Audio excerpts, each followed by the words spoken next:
Hetty, how do you feel about going ahead and getting started? Sound good? Let's All go. right. Well, thank you all for joining us this afternoon. My name is Caroline Calhoun. I am a professional learning specialist and attendance specialist at EdAdvance in Litchfield, one of our RESPs here in Connecticut. We wanted to thank all of you for joining us for the second session of our three-part e-learning series. And we wanted to mention we were just so pleased with the rich conversation and participation last time, and we really appreciated your feedback via our survey at the end of last session. We're really hopeful that you find this session equally informative. And with that, I want to get into a little bit of nitty-gritty about the law before I pass the baton to Hetty. So as you are probably aware, Connecticut law requires any district with greater than 10% chronic absenteeism and any school with greater than 15% chronic absenteeism to form an attendance team to meet monthly. Next slide, please, Francisco. So I want to give you all just a moment to absorb and process this slide in front of you. As you can see from this graph, the number of schools that are now required to have an attendance team in Connecticut has skyrocketed in the last 3 years.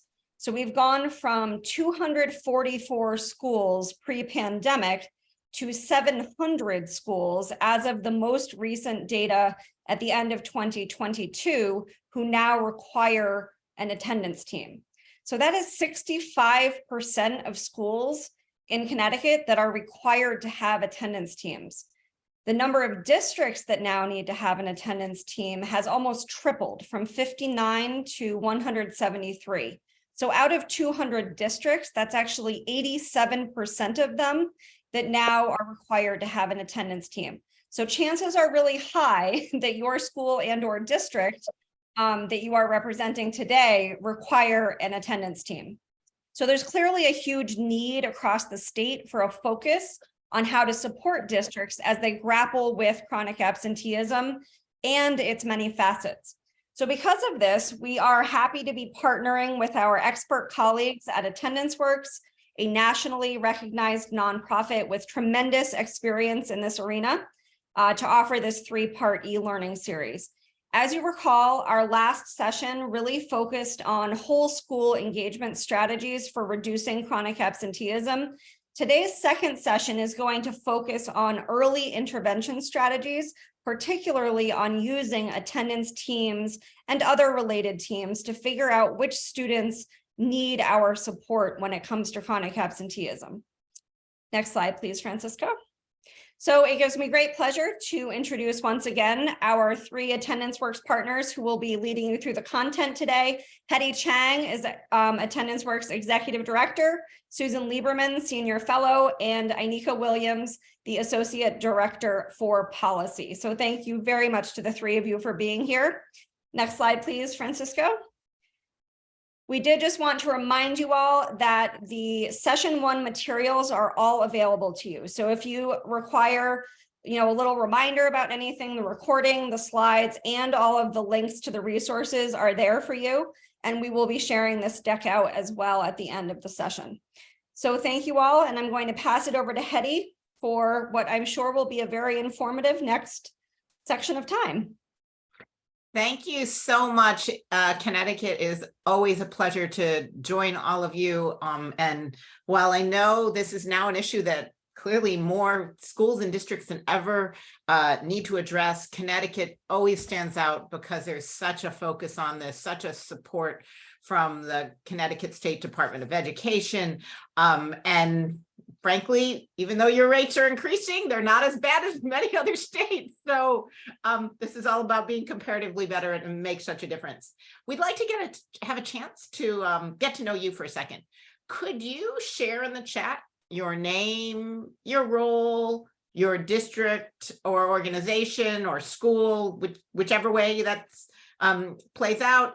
And then the last part, when you think about your own childhood, and when it was hard for you to get to school, who or what helped you show up anyway?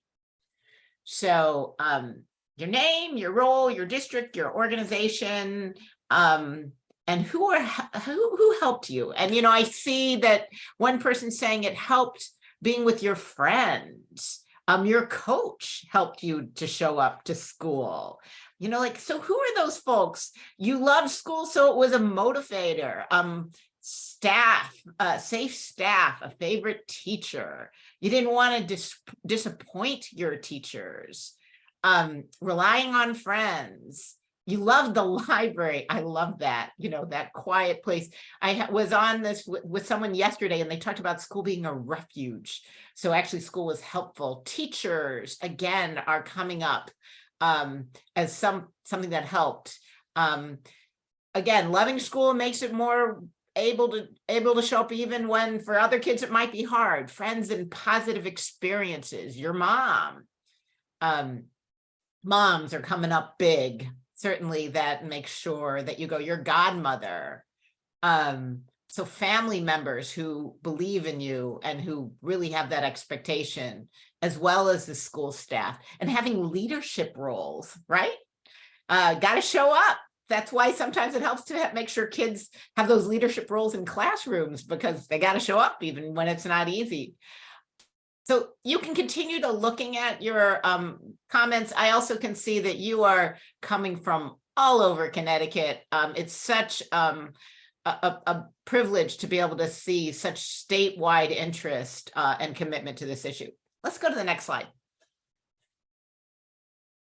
So this is just a quick recap. Carolyn already said this, but sometimes it helps to read it. Again, our first session was on whole school engagement strategies. This session is going to be talking about early intervention strategies and using teams to monitor and identify students in need of support. And the following session, we'll be talking about partnering both with families, but also communities and students to make a difference. Next slide. And so today, we really want to make sure that you end up with the following things. You're going to learn what attendance measures you want to monitor so that you can identify students in need of engagement and support and identify them early enough to make a difference. We're going to talk about the key functions of a school team that addresses attendance and give you some tools for taking stock of, do you have a high functioning team? As Carolyn said, if you had more than 15% chronic absence, you are now required to have a team.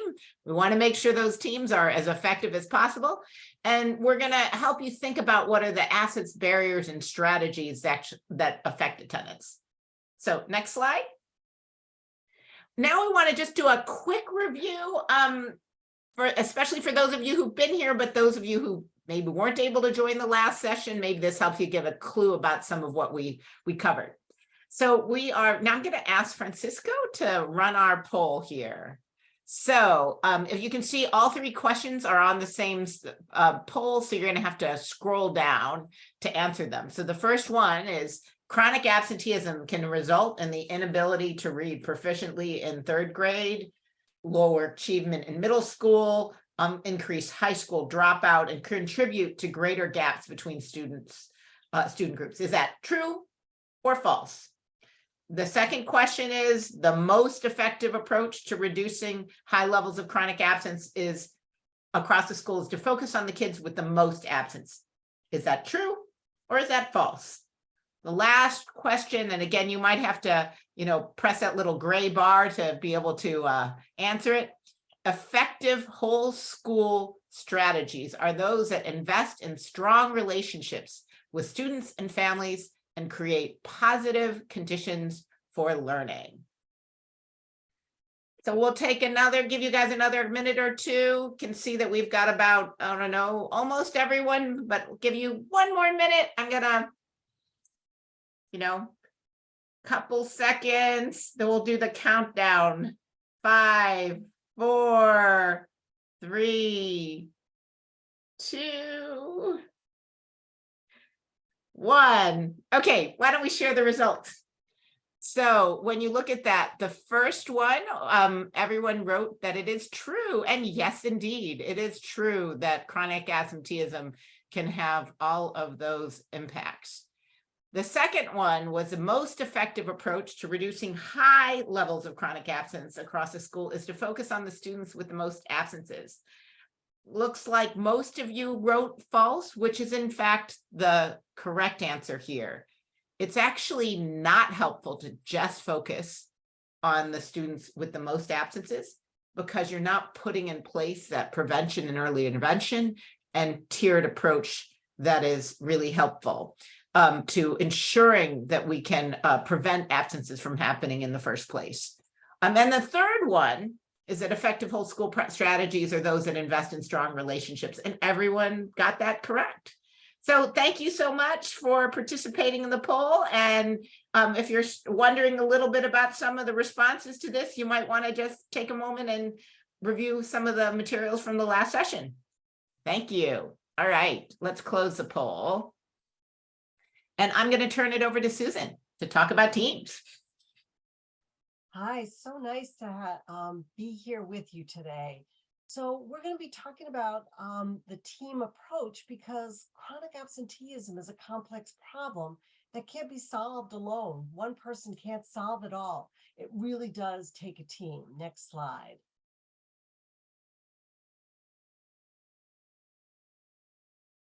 So when you're working, it's a time to reflect. When you're working with a team, what makes that team really effective?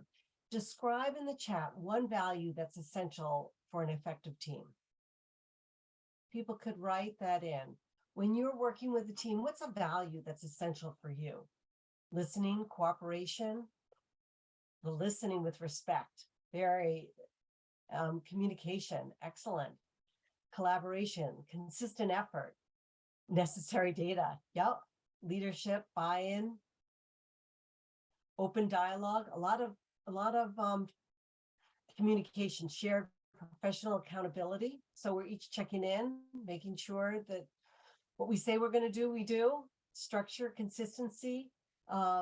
School team is representative of various roles in the school community, shared tasks, so that it really is a team responsibility and consistency. Thank you. These are all really very important, and please feel free to add more that's important to you. And it's important to take time. So you may want to ask the same question to your teams and reflect on a value that you find essential and see whether your team really epitomizes that or whether you need to actually work and think about how to add that communication or consistency into your existing teams. Next slide. So when we're talking about the primary purpose of a team approach, it is to organize and facilitate a school-wide attendance strategy and ensure it's an integral component of the school's plan to improve outcomes for all students. So it's not to work in isolation, but it's really to work school-wide. It's to organize everyone to do the work and not just do the work by one person.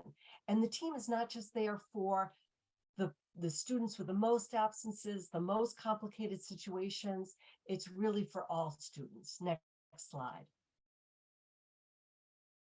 So let's talk about the attendance functions of a school team, and you can move these along. It's to organize a multi-tiered attendance strategy that begins with prevention and early intervention. It doesn't start with tier 3, but really think about that prevention and early intervention.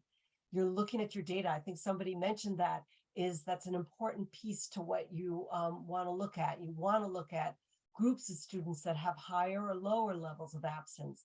You want to identify those assets, barriers, and strategies that affect attendance. You want to mobilize everyone in the school community because this is not a one-person job. This is, we need to get everyone involved. And the next thing is, it's important to monitor and review. Are you making a difference? Does it need to be adapted? Does it need to be tweaked? These are all the functions that we're going to be talking about over the next 2 sessions. Next slide, please. So we're going to take time and listen to a video and watch the attendance team in action. It's not necessarily targeting individual kids. It's targeting when there are patterns present in your school community that are affecting large numbers of kids.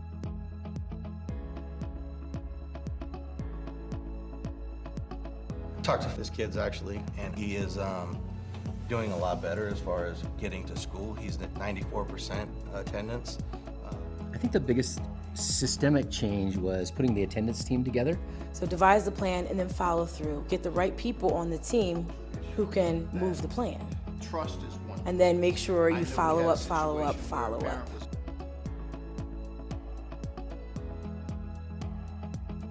Our attendance team consists of our attendance clerk, our truancy officer for the district, the teacher on special assignment for our school, and our school psychologist. Good morning. Hi, Bridgewater.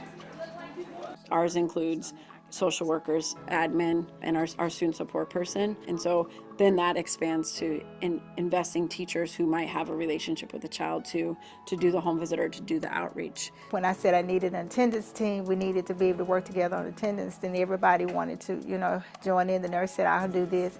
And the counselor said, well, I can do this. So that's when my nurse got in it and she started saying, well, I'll call parents and just let me get those that are missing or absent and I'll start calling. We'll see what's going on. Thank you. Next slide, please. It's not necessarily targeting individual. Can't get enough of hearing from Hetty. So what we want to think about is who should be on the team. Leadership is really key. It's really important to have a school principal, assistant principal, dean. The team should be led by the administrator, and the attendance team benefit from that diverse membership. And here's a list of potential people who can be on the team. And what's important is to draw that expertise from around the school. And sometimes it's the role, and sometimes it's the individual. There's one school team that has been in existence for a number of years, and their speech and language pathologist wanted to be part of that team. Typically, I wouldn't suggest necessarily have a speech and language pathologist, but it was a perfect match because she was passionate about it, and she became the connector to the special ed team that was part of that school. So, and she's been a great advocate for that in that school and a great advocate for students. And she also notices students who are outside of the people she works with. So that's been great. So just to think about how the members can be reflective of the school's diverse community. And that teams should also reach out to students and families for their input. Now, thinking about, each school has many committees, many teams. You don't necessarily have to have a standalone attendance team. Because there's no shortage of committees in the schools, we need to establish which teams can actually incorporate the conversation about attendance in their existing team function. So look at all the teams that currently operate in your school by purpose, membership, and meeting schedule. But think about, is there any redundancy? Could your PBIS or RTI or MTSS or grade level teams consider if different teams can assume responsibility for each tier? For example, in one middle school that I know, they use the grade level team to do an initial review of the attendance and some initial tier 2 strategies, such as if the teachers were noticing that students were absent, to make that initial positive call to the family to say, I miss your child. This is what your child does well in the school. I really look forward to seeing them, or checking in with the student. And then they had a school-wide MTSS team that reviewed if the absence continued and look at more intensive type strategies. So there's all sorts of ways that you can coordinate with different teams and see what works best for your school. Next slide. Just to remember that if you want to map out the teams that you have, here's a tool that you can use. You can just list all the teams, the purpose, and it's just a way to help yourselves organize which teams are the ones that can incorporate attendance. Just remember, one person is not a team. Okay, let's take a poll. What teams in your school address attendance? Do you have standalone attendance teams? Do you have positive behavioral PBIS teams, multi-tier teams, response to intervention teams, early warning indicator teams, which ones really address attendance? Or you don't really have a team that addresses attendance, and that's something that you need to think about.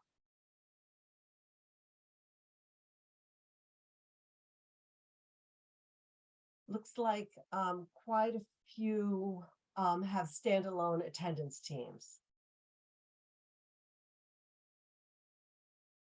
So just so you know, so we can close, looks like everybody's almost there. We can close this up. And to think about, do you need that to stand alone? And if that works well for you, that's what you should do. But there's multiple places that you can talk about it. Thank you. Next slide, please.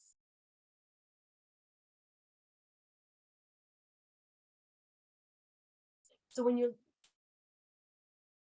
you're looking at your attendance teams, think about how you can use your time. You may want to spend a certain amount of time looking at aggregate data trends. Which students seem to be more, are there groups of students that seem to be absent more? What's happened? Are students, is the absence level getting better or worse? Look at those patterns. Look at a tiered system of support. And don't forget, again, look at your tier 2 students. And then think about what are those next steps and how are you reviewing? Are those strategies that you said you wanted to implement, are they working? Next slide. And divide up what the roles can be. There's lots of times you need one facilitator, one data coordinator, note taker. There could be somebody that's looking up an individual student, somebody else keeping time. Make sure that everybody has a role and that you're working together. Next slide. And you can just go through all the list. Make sure that you are working together. These are all things that we've learned from our mistakes. Make sure that your team is not operating in isolation, that you're communicating with other teachers, that you're letting teachers know that a team has been talking about students. Focus on all students, not just those that have the most absences. And make sure that you take a chance to step back and ask those questions so we're not jumping to solutions without sufficiently understanding factors behind the attendance, behind the absences. Next slide.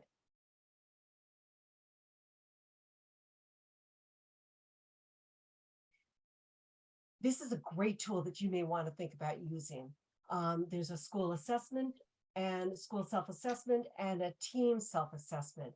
So you can get a better understanding of existing practices by using these tools. And these there are links to these tools, and we'll also be sending you additional information so you can access those links. Next slide. So Hetty, I think I'm Thank passing the mic to you. So I'm just going to do a quick review. So as the first function is organizing a multi-tiered attendance strategy that begins with prevention and early intervention. And I just want to, again, and this is something we also talked about in the first session, make sure we're all on the same page. So next slide. So this is having a tiered approach, tier 1, tier 2, tier 3 that are looking at attendance, but this is built on a strong foundation which promotes positive conditions for learning. And you have to have that strong foundation, and then tier 1 and then tier 2, you know, this is additive, needs all of this, and then tier 3 needs all three in place. So the next slide shows what we mean by a strong foundation. And by the way, that foundation isn't just from the folks who work on attendance. This is about what you do as an overall school to support physical and emotional health and safety, belonging, connection, support, academic challenge, and making sure that the adults and students all have that well-being so they can have that relationships. And you can see in the little blue boxes different strategies that schools can use to put these foundations in place.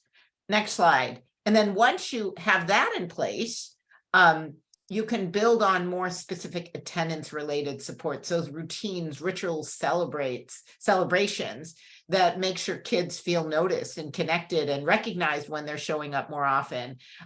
Making sure that everyone understands that, you know, when kids miss school, they're missing out not just on learning, but connections to peers, connections to adults, access to resources, and making sure everyone gets reminded of a family student attendance success plan, and that's something that everyone would want to do. And then If that's not enough, you need tier 2, if you go to the next slide. And those are things like having a much more individualized student attendance success plan that you and the family might agree upon. Your home visits, LEAP home visits, parent-teacher home visits are actually both a universal and a tier 2, but LEAP home visits are a great example of tier 2 strategies. Mentors, check in, check out, connecting kids to expanded learning. These are all additional interventions for kids for whom the tier 1 isn't enough. And then the last slide is usually where you're talking much more intensive interventions. Often it's kids who are known to multiple systems, or maybe they're experiencing homelessness and housing issues. And in Connecticut, you in particular have youth service bureaus that can come on as an additional asset for making sure you have these more intensive supports. And Connecticut actually is ahead of many places in that you don't rely on the court system. That's your state law, is actually to invest in these tier 3s. And many of the places that we're working in, we have to remind folks that legal intervention isn't where you start. And sometimes because it doesn't actually, it's not nearly as effective as having these intensive supports that help address the barriers that kids and families are facing. Next slide. So when you think about where your school puts most of its efforts, where is it? And we're going to have another poll. Is it in the foundational supports? Is it in your tier 1? Is it in your tier 2 or your tier 3? Where do you feel like your school is putting most of its efforts?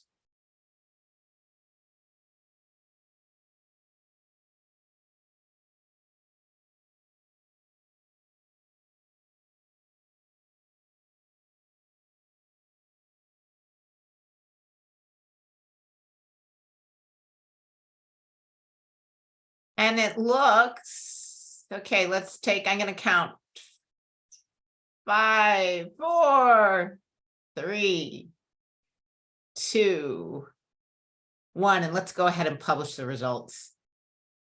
So it looks like a lot of folks are doing tier 2, which is good. And then a number of our on the foundational supports. But we might want to look at if you're doing tier 2 mostly or tier 3, whether you're still, especially if you have higher levels, you might want to think about how much foundational and tier 1 might need a little extra attention. All right, let's keep going.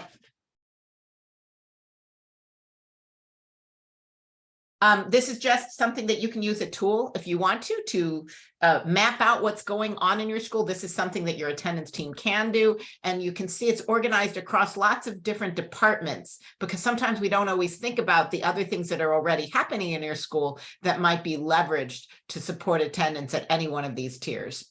Next slide. And then the other thing that you also can do as a team is think about how across all these tiers, do you implement supports throughout the year. And this can make it feel a little more doable, because if you can think about what you're doing in the fall versus the winter versus the spring versus the summer, it can make it a little easier to manage. And at what tiers you can think about the different kinds of strategies you might need. So there's both filled in and blank versions, so you can create your own. Next slide.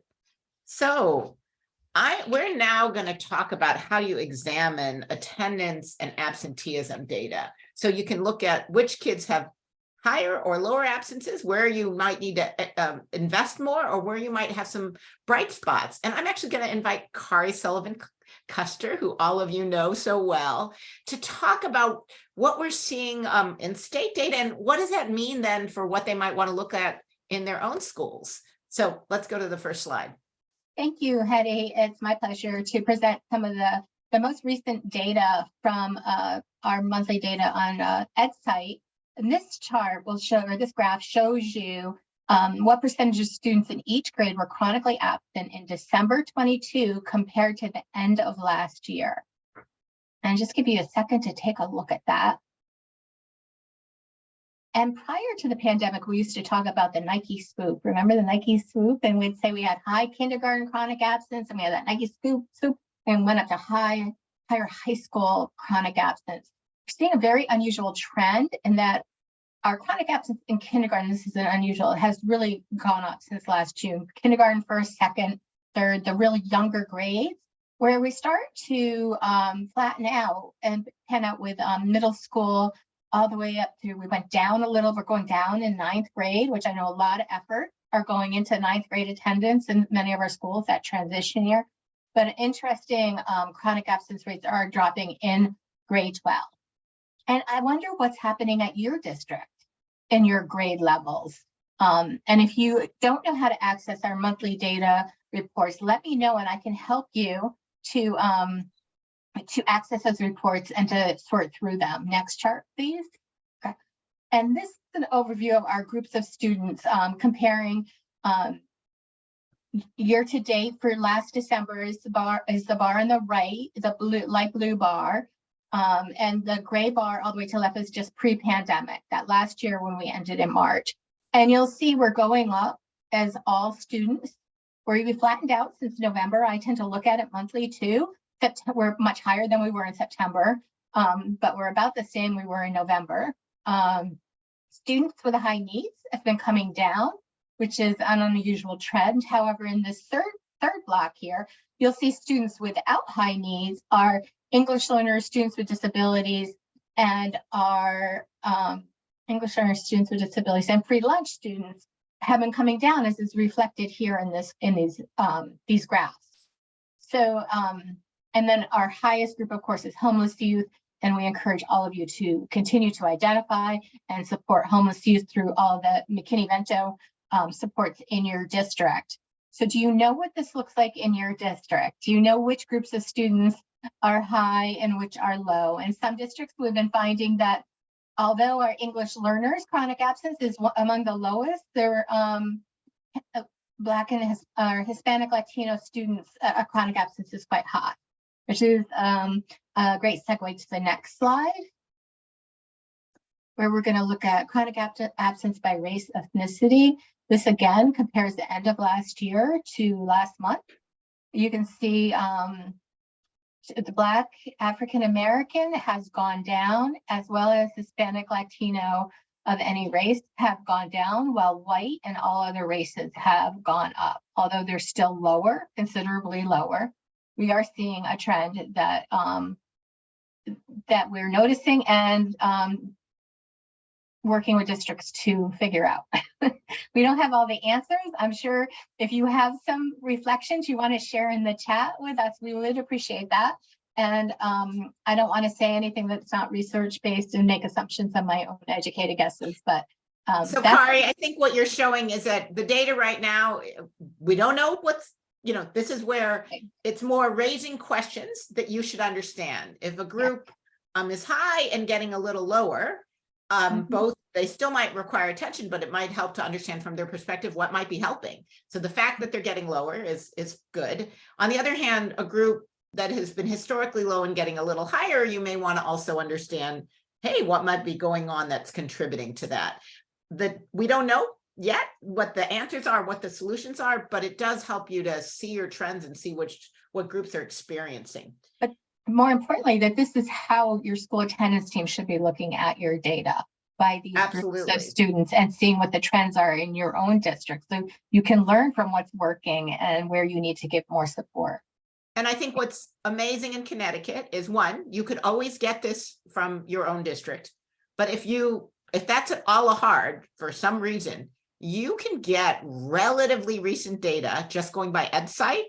And you can look at it by school and by district. And if you have any trouble with that, Kari can tell you, but just click on that link and you can start finding spreadsheets, and it's actually something that's quite available. It's really uniquely available in Connecticut in a way that is not true of many other places. All right, next slide. I want you to think about this, and maybe you don't have all your data at your fingertips, but we're gonna actually organize you later on by your response here. When you think about your schools or your districts, what's a group? Just pick one group that you're concerned about. There may be multiple groups, but I want you to think about one group that you would really want to think more about. that has a higher rate of absenteeism and might require more attention. So if you have, any place, scrawl it. Hopefully it's not your hand because you have a piece of paper somewhere around it, but write down the name of one group that you're thinking about in your district, because we're going to come back and allow you a chance to talk with other colleagues about how to think about that group. All right, next slide. I just want to remind you that it may be helpful over time, in addition to looking at the chronic absence data, to look at a couple other metrics. Do you have contact information still for your kids? What's the connectivity and access that you have? Like, even though we're not using virtual learning very much, it still computers are an incredible and important way for kids to stay connected, to know what's assignments, especially if kids are still getting sick and having to isolate. You want to know whether all kids in your school have a relationship to someone so they can connect, and you can do relationship mapping kinds of exercises. We actually talked about that at the last session. And then looking at both chronic absence, but also where are kids showing up. Those are all different kinds of metrics that can help you. Next slide. And when you're looking at metrics, always remember, and that's what Kari was giving you an example of from the state data, to look at it broken down by grade, by ethnicity, by home language, disability. You might be able to do it by zip code as well, and you can do that for your school and your district. And then the goal is to be able to use qualitative information, talk to kids and families, and Nika will be sharing a bit more about strategies for doing that so we can better understand what's going on. Next slide. So we also want you to think about what is it that you use to activate outreach. So could you just take a moment and share in the chat? When is it that in your school or district you reach out? Is it one absence? Is it missing 10% of days enrolled, which is really a chronic absence metric? Is it based on the numbers of unexcused absences? Is it that you reach out when you can't reach a family, or maybe you use something else to go and check out? Just get a feel for what are people using. I'm seeing one person say it's based on one unexcused absence. What are the typical ways that you missing 10%, 10% and unexcused, 10% and not having contact? Multiple metrics actually can be really helpful. So, you may want to just think about what are you using. And then there's the daily phone calls. You might also have different ways of reaching out. Unexcused absences within a time frame. So this is really helpful. Let's go to the next slide. Here's just some thoughts that we have had about things that you might think about, or criteria for reaching out. Actually, we do consider sometimes multiple metrics. So you could look at the 10 to 19% for tier 2. You could do that based on last year's data as well as this year's data. You could also think about who should respond, who should reach out, and what kind of documentation should be in place. Next slide. And you may want to also think about for your tier 3, those like the kids who missed 20% or more of school, who already are struggling with homelessness because they qualify for McKinney-Vento or are in foster care, or kids who actually, their attendance doesn't improve with tier 2 supports. And then you can think about too, if we know this is the kids who are having pretty significant challenges, who should reach out and where should that be documented? Next slide. So just for you to think about, because this is the key to a tiered support system, is in your school, you might want to think about, is it clear? Do folks know when they're supposed to take action and how that should happen and who should do it? And then the next slide. I just want to say this is also something, and I know it's a little bit drinking from a fire hose during these e-learning sessions. We're giving you a lot of materials so that you can think about how you might take and use them at other times. But we actually have this worksheet with also, again, a filled in example and a blank example, which is an example of how, if you're not sure that things are clear at your school, this might help you think about writing things down in a way that it is clear about what triggers the absences, what are the actions that should be taken? Who are the people responsible? What are the kinds of supports that you could offer? And what is the documentation? All right, next slide. And I'm now going to turn things over to Dr. Williams. Take it away. Thanks, Hetty. Okay, and so our third team function is to identify assets, barriers, and strategies that affect attendance. So we're going to do a little bit of a dive into that. Next slide, please. So let's watch a school team talk about. If we need to, we'll do home visits, we'll provide alarm clocks, we'll help families with daycare, we'll help them with family issues.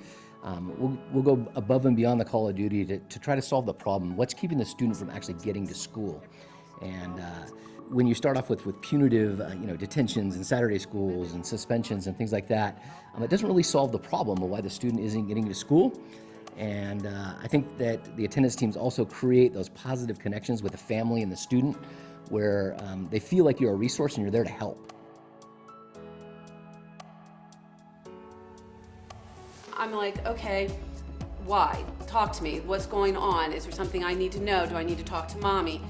It needs to be a priority. That's a big thing. The other thing is that any system that you put in place needs to solve the root of the problem.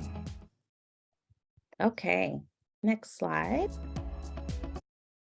Okay, so one of my favorite pieces about that very short clip is I guess she's a school counselor teacher saying, what's going on? Do I need to talk to your parents? How can we help? And that's a very simple practice that can go a very long way because it's this concept of centering student and family voices to provide scalable solutions. So I will tell you, I was fresh out of teacher education program many, many moons ago. I was a school counselor and I was in charge of going through the truancy list with our school counselor. And I was given a very generic letter to give to parents. They would have to sign to acknowledge that they attended and they were aware of what those statutes were. And then we would print out this generic list of solutions and wish them well and say, call me, if anything comes up or if we can help, so on and so forth. And I am so grateful that we are moving away from these very school and teacher-centered practices. And we are now shifting to making about the students, allowing the parents and the students to be the expert in the room. And so we always advise to be very proactive, build relationships with your families and students to be able to have those conversations, but for it to be meaningful. That also leads way for schools to provide, again, scalable solutions to really improve attendance and get more students in their seats and get them at school, all while also being inclusive of family cultures and norms. I will also say that I'm from New York City. I'm from a very walkable city, and I now live in kind of rural Tallahassee. And so again, as a school counselor and in talking to parents, I didn't realize that sometimes students were late or they just didn't show up because they had no sidewalks. And that was never my reality as someone from the city because we walked everywhere. And now that I'm in Florida, I'm driving everywhere. So I was totally oblivious and unaware that it was something as simple as there's not sidewalks everywhere in Tallahassee. And that was a barrier to getting students to school. So again, all about centering students and families. And again, stepping back and saying, I don't have to be the expert in the room, they are, and using their knowledge to, again, create those scalable solutions. Next slide. And so how do we gather information, right? How are we proactive in truly understanding what's some of the core issues that may be barriers to getting students to school? So some examples we have here are student and family focus groups, having student family surveys, so disseminating that quarterly or twice a year. Allowing your staff to observe what's going on and giving them opportunities to share, whether that's in a faculty meeting or if it's a team lead meeting, and again, using that information to create solutions, and then having student and family gatherings. And so when you talk about context, I was also an Upward Bound director, and we had mandatory parent meetings, right? We need parents to come and listen to what we had to share, but also gather information from them for programming.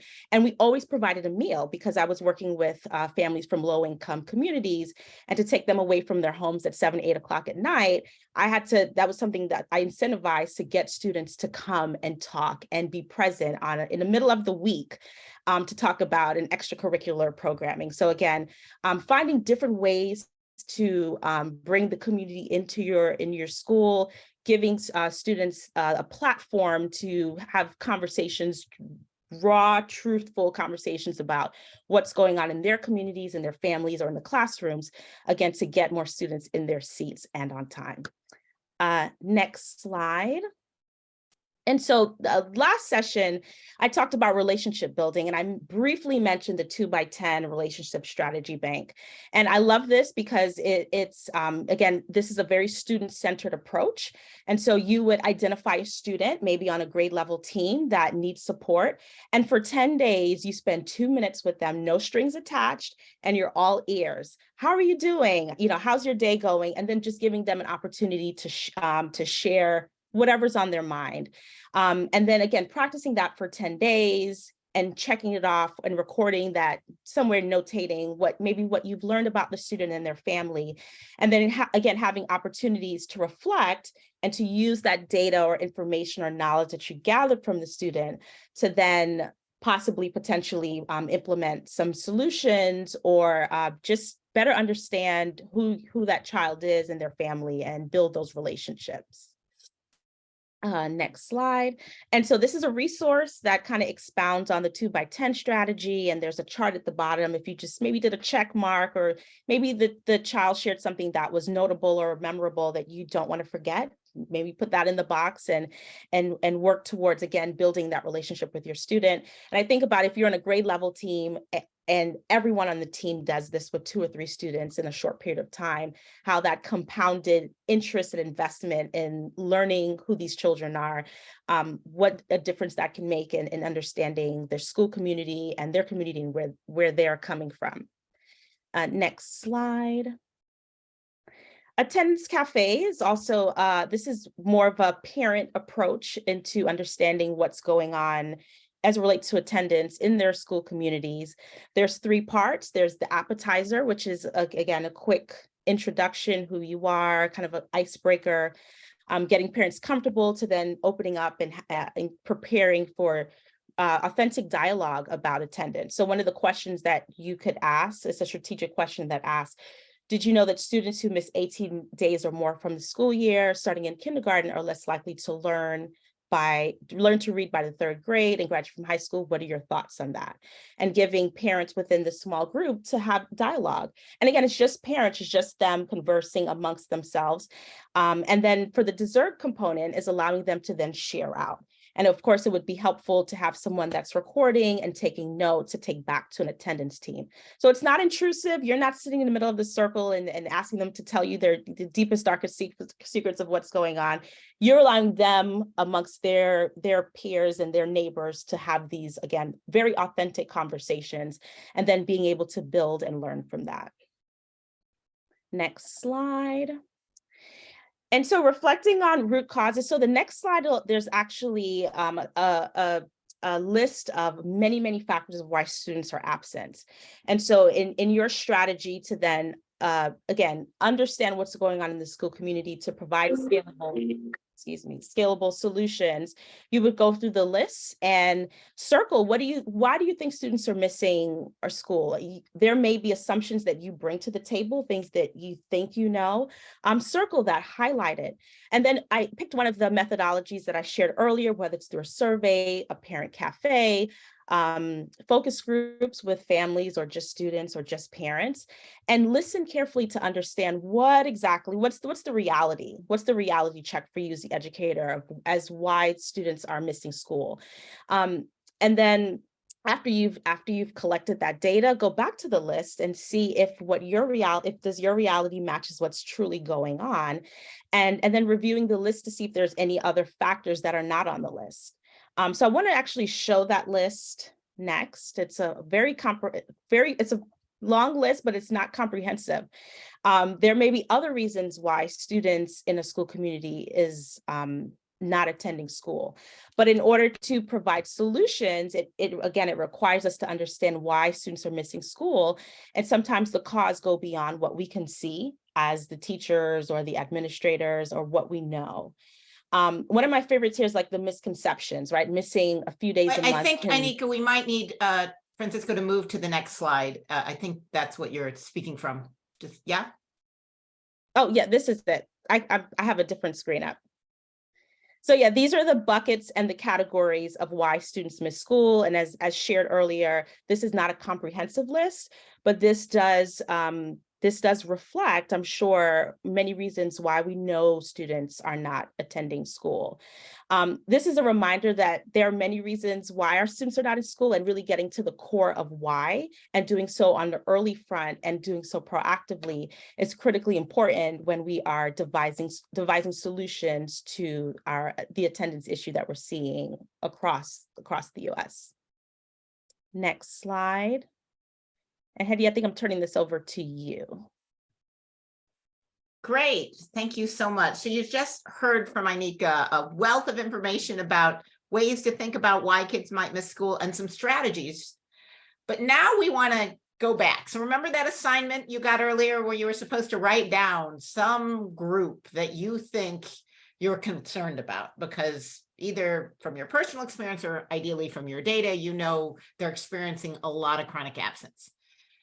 We want you, we're going to actually offer some options. So Francisco, I'm going to need your help here too. You're going to pick a group. Hopefully we got one of your groups. We put together a list in the breakout rooms, and you're going to pick a breakout session that you want to join based on that list. And I actually realize, I think this, and then from that group, you're going to ask what helps that group come to school and what barriers keep them from showing up to school. So in your breakout session, you're gonna first, and then I think, Francisco, we have the list of breakout groups, correct? Yes, you want me to go ahead and open all the rooms? Yes, why don't you open them? So if you look, and so you should be able to click on breakouts, and then you'll see a set of groups.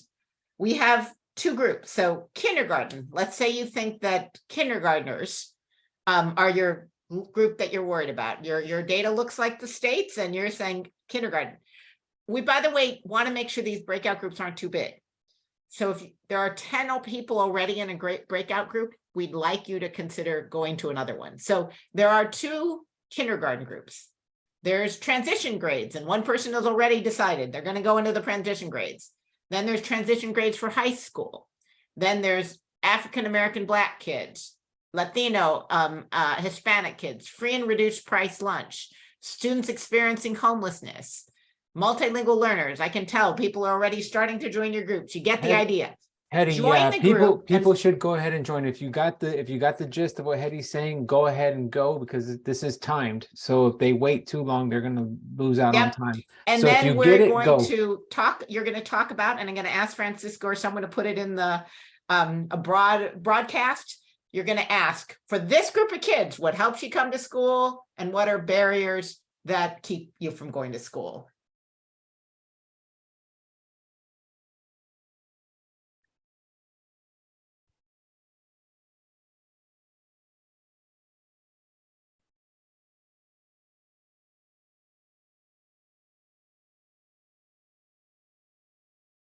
If anybody has questions about any of the room options, please feel free to ask. And the one other thing is that if you see an only, please join them. 2 people, we need 2 people for a conversation. And if someone is stuck all as an only for too long, they might want to consider another group. So Hedy, a few people had asked whether or not, how do you find the groups? So if you look at the breakout room and they scroll down, you'll see the list of breakout rooms.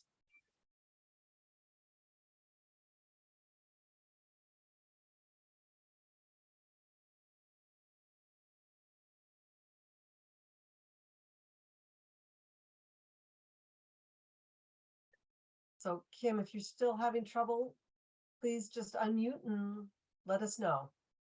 So right now, there's one person in the Hispanic, Latino room that could use somebody.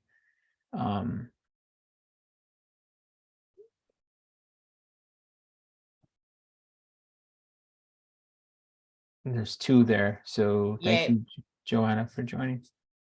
And then there is a room for facilitators, Attendance Works, and Connecticut folks too. So if you all want to go to that room, I can stay behind and kind of keep this moving. But Hetty and crew, there is a room for you all as Great, well. thank you. Yeah. Thank you, Francisco. Great Yeah. job. And yeah, and if someone hasn't joined a group, we really, really, really encourage you to join a group. Yeah, Caitlin, we changed you're it. on my screen, Caitlin. Sorry, do you have a question for me or do you need any support? No, I just don't see where I'm logging into the group, like nothing popped up. If you pop up to your main breakout option, or it should be there, you scroll all the way to the bottom. You should have your options to Do you see join. something with little like a 4 square and it says breakout rooms on your, No. On your, No, I'm sorry, I have like my whole attendance team here. So where would you guys want to go? Because Francisco, the other possibility, sometimes older versions of Zoom, there's a weird thing that goes on. more? Yeah. Yeah, Caitlin, We- I can assign you to a room. You want me to tell you the options? here, let's see. Okay, I think I found it, actually. Okay. Kindergarten A, B, Yep, you're on it. yeah. I guess A because B is empty. Should I do kindergarten? We have our first graders are like most chronically absent. I would suggest if you have a whole group of people, I would suggest you take kindergarten B. B, That's just, okay. yeah. Okay, What if I send you there? okay. Cool.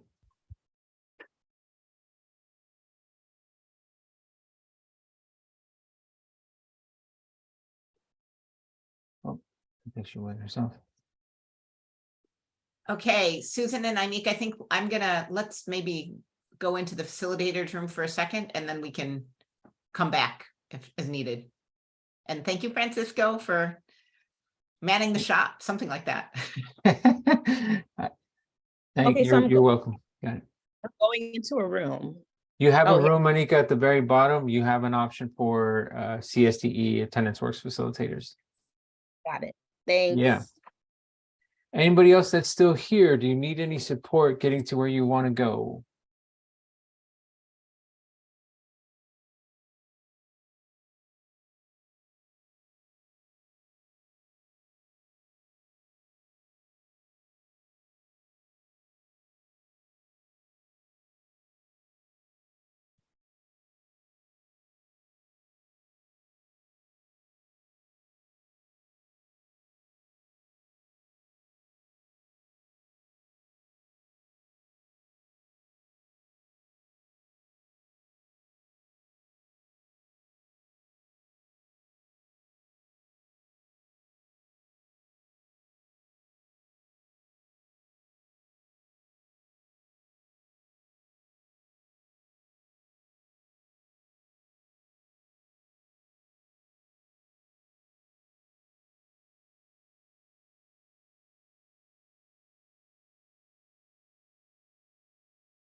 All right, everyone.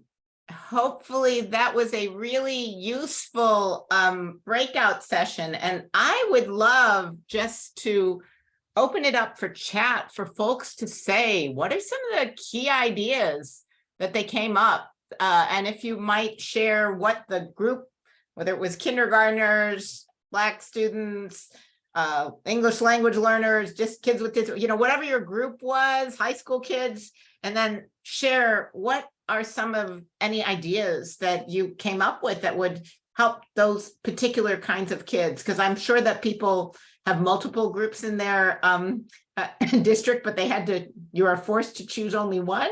So folks might like to hear what you came up with. Is there anyone, let's take kindergartners, anyone from the kindergarten group willing to kind of share what's something that you thought might be a strategy that would work? We talked about how. And Michelle, can you do me a favor? Just say where you're from. For kindergartners to come to school. And the big thing that I took away from what everyone was saying was that making phone calls and talking to parents about what, how we can be of support to the parent, because solely it is the parent's responsibility with the child in kindergarten to get to school. And to help them understand, to help us understand what are the challenges that are presented that are keeping their babies from coming to school. Obviously, we know illness in kindergarten is huge. So that is a legitimate thing for the younger kids to stay home. They're hugging each other, they're touching each other. So those germs are being spread around. But making the phone calls and talking to the parents and having them know that we're supporting them and getting their child to school, and that kindergarten isn't just, the grade where they just come and play, but there's a lot of developmental things that happen for those children in kindergarten, and how it is a transitional struggle because these are babies that were pandemic babies.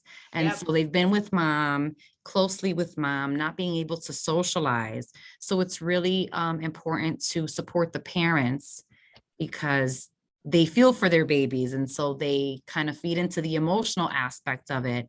And it's our job to help them understand that we can help with that emotional aspect and give them strategies to help them get baby to school. And when they get here, that they know it's a collaborative effort for their child to be here. So helpful, Michelle. Transition anxiety was an issue before the pandemic, and now it's like even greater. I think as kids and families for the first time might be sharing caregiving for their babies with someone else who's not a family member. And I want to encourage, if you have any more kindergarten strategies, feel free to offer it up in the chat. But I'm curious about our middle school crew. Anything you thought about middle or high school, either the middle or high school transition grades? What are some of the things that you thought might help with those grades that you're seeing?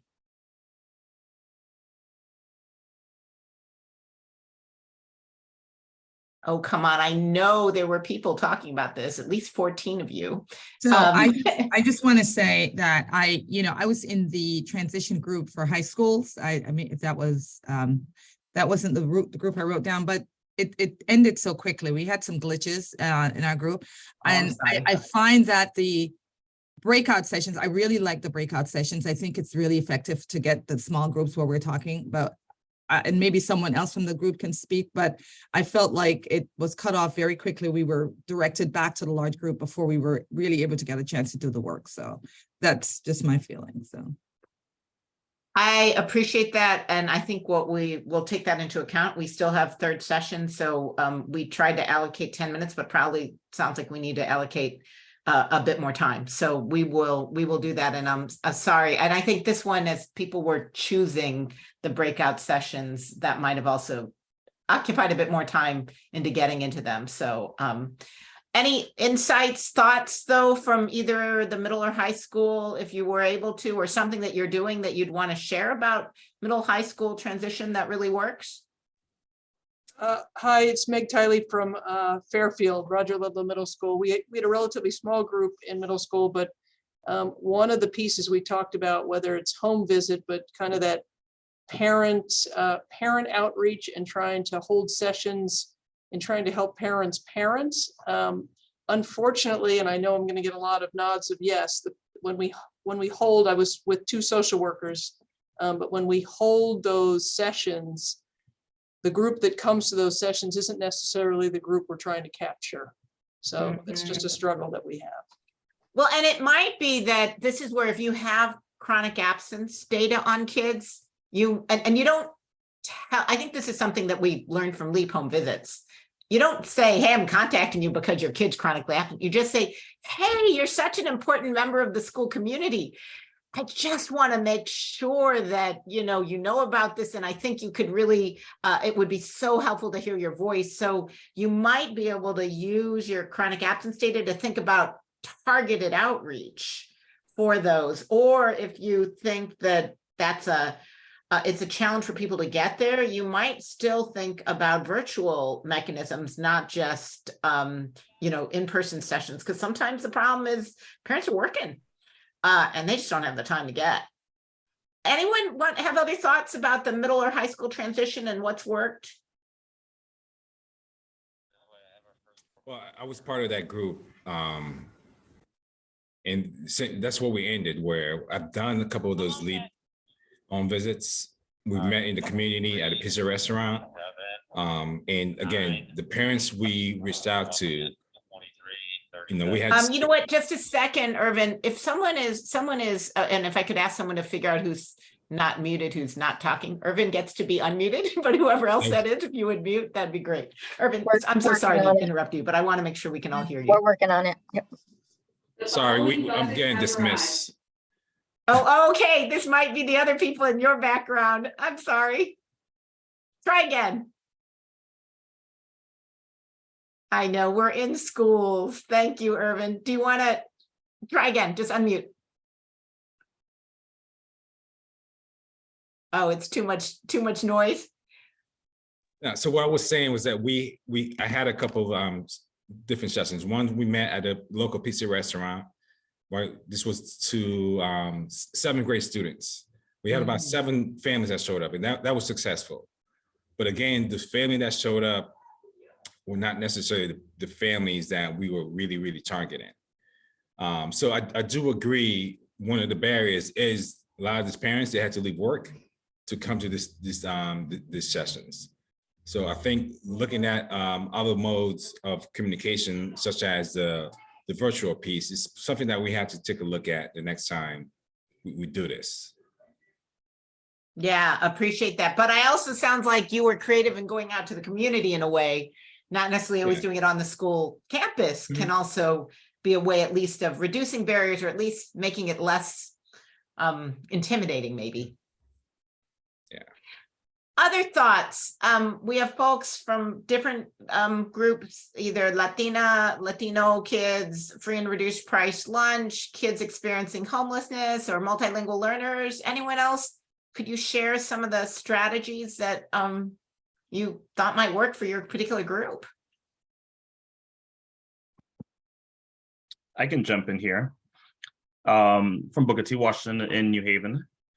And I think that, from a lot of education to our families this year, it has been a little more eye-opening for them.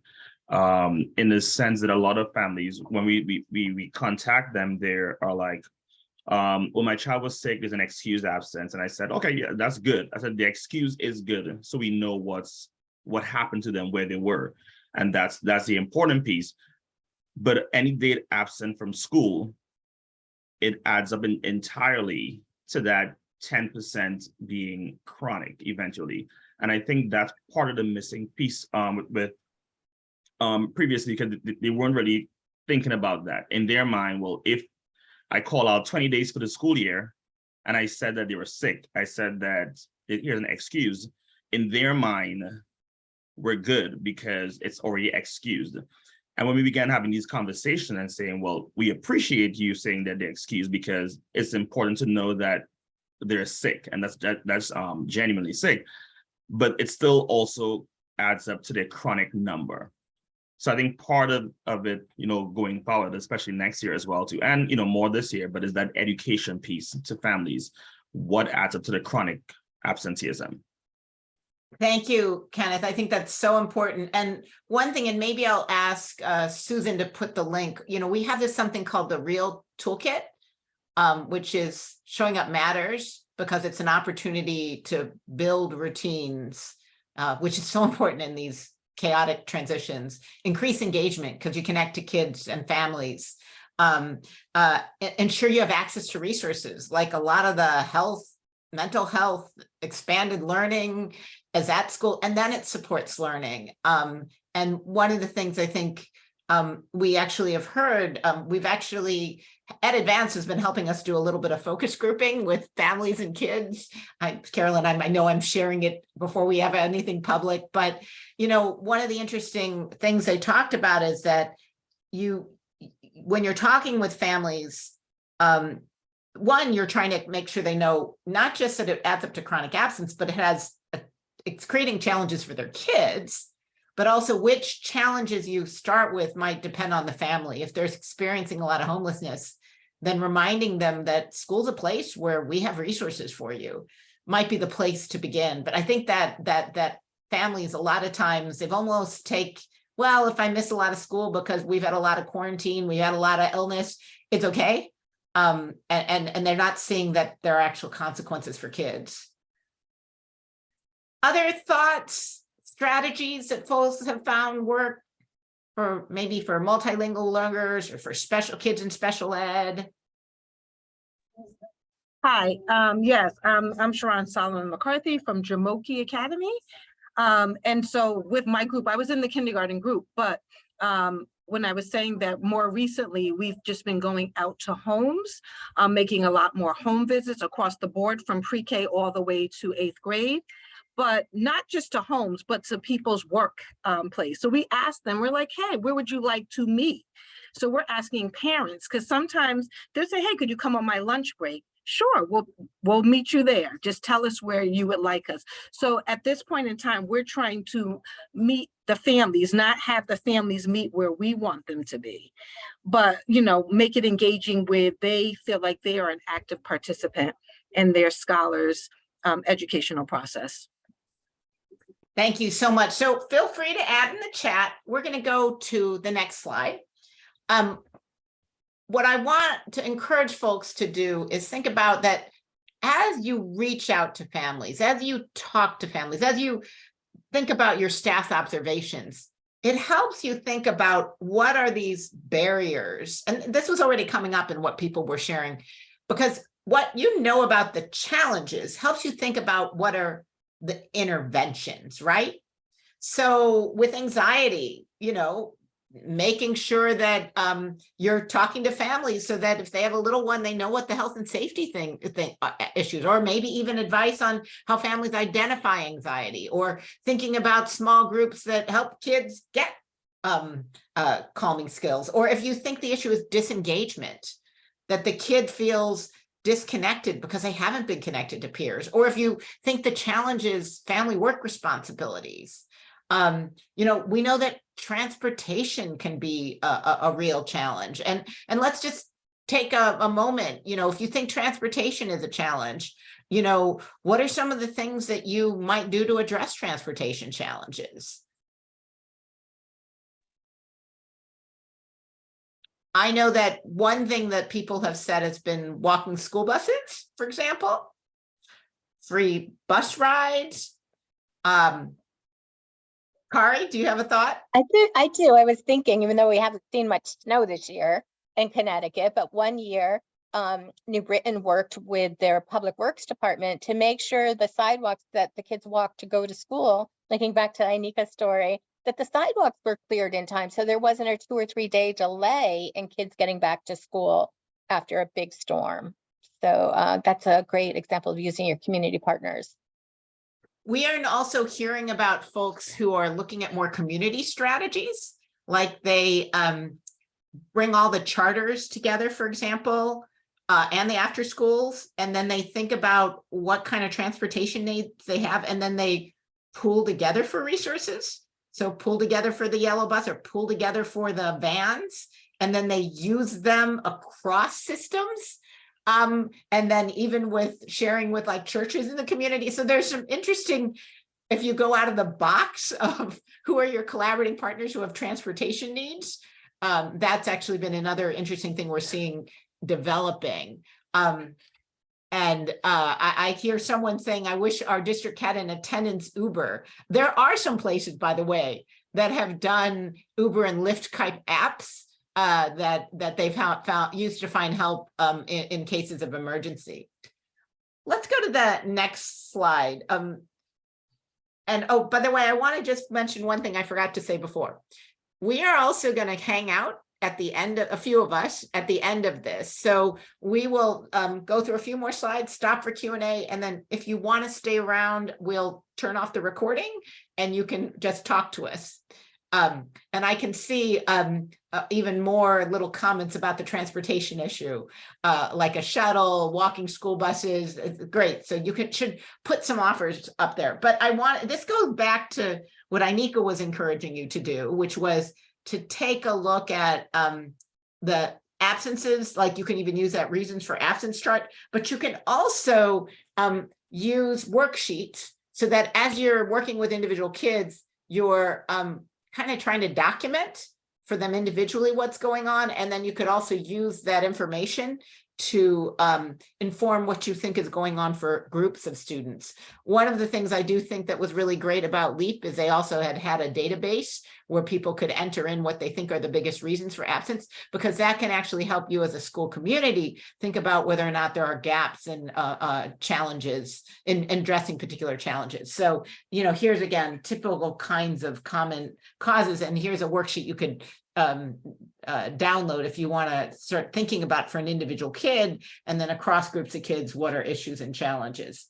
And then you can use that to modify your tiered supports to make sure that your tiered supports include strategies that address the particular challenges that you think kids, families are facing. Next slide. I also want to remind you that we have this attendance playbook. So if you are at a loss for what could be useful at a tier 1, tier 2, tier 3 level, please think about going to the attendance playbook and looking at options, and it includes research and how much evidence there is behind a particular strategy. Next slide. We also have a guide that helps your school team think about how you might use that attendance playbook, both forming a team, but then looking at their strategies and thinking about, you know, what strategies do you have the capacity to implement?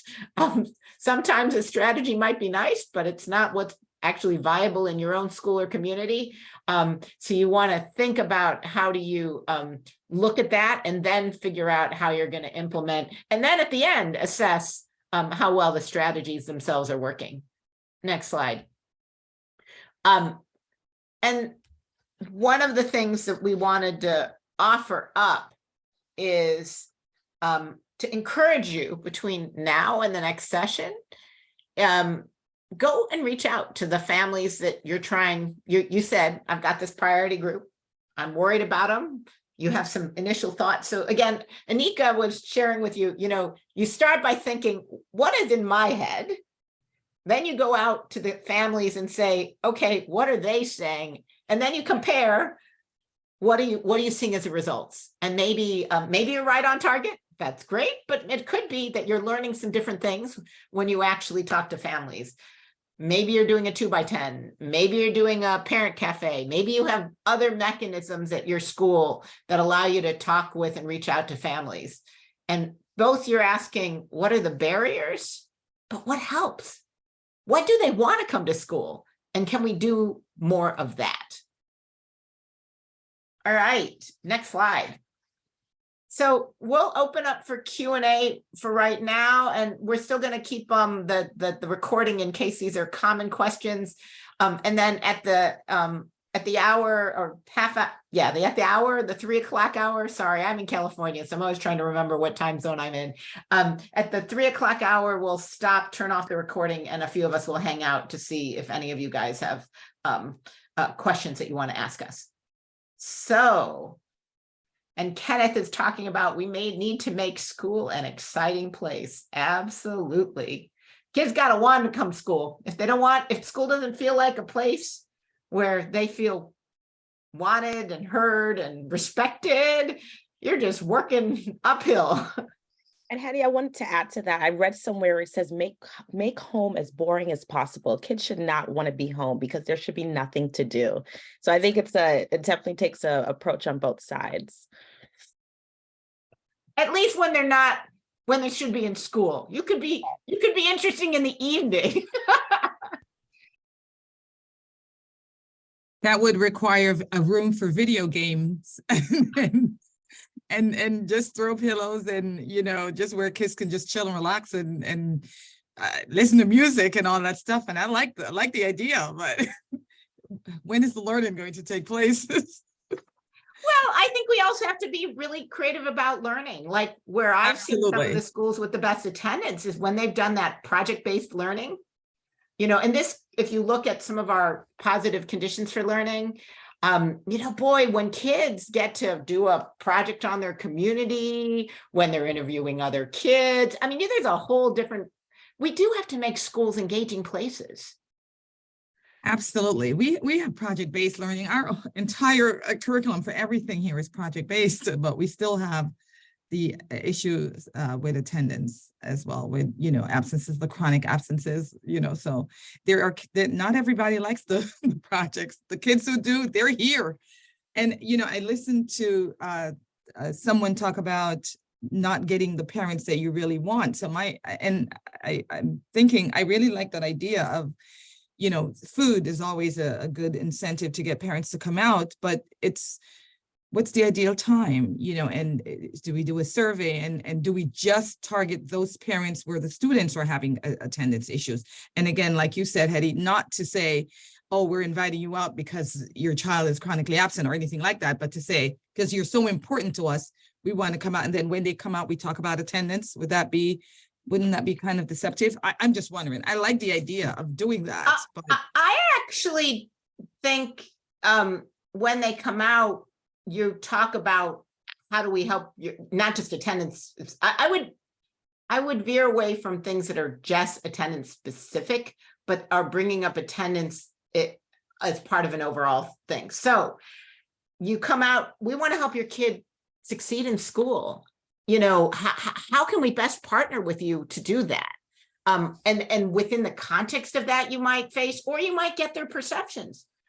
What's happening? Are there kids finding the classes? Even I hear you, you know, the project-based learning can be hard. And maybe part of the challenge is some of the kids have missed so much school, they feel out of it on the project.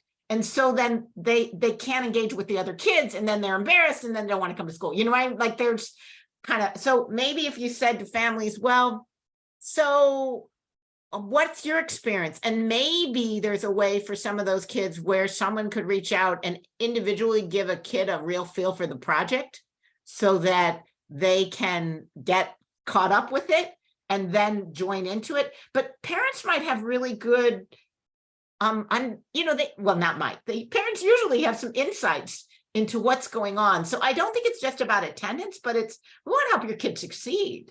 We think you can give us real insights, and how might we partner with you, and what would make it easier for you to show up so that we can really build on what you know as a parent. I think about the work that Karen Mapp does.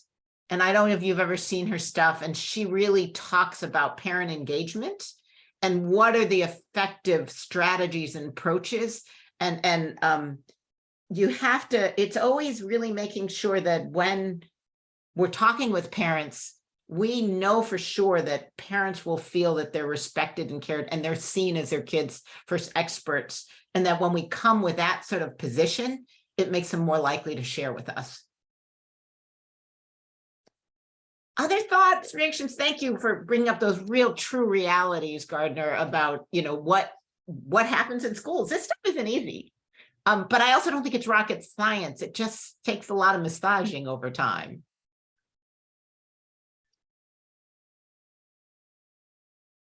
Anyone else? Questions, thoughts? And I'm going to say we are now at the 3 o'clock hour. So we're going to say, if you haven't had a chance, please make sure that you are letting us know. We heard the point about the needing longer breakouts, other resources. We read all your comments. So we can, because we're going to take a look at everything, and then we'll figure out session 3.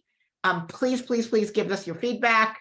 And then we're also going to then turn off the recording now. Thank you for showing. And if anyone wants to stay and hang out and talk with us about what you're seeing, what you're hearing, questions, please feel free to stay.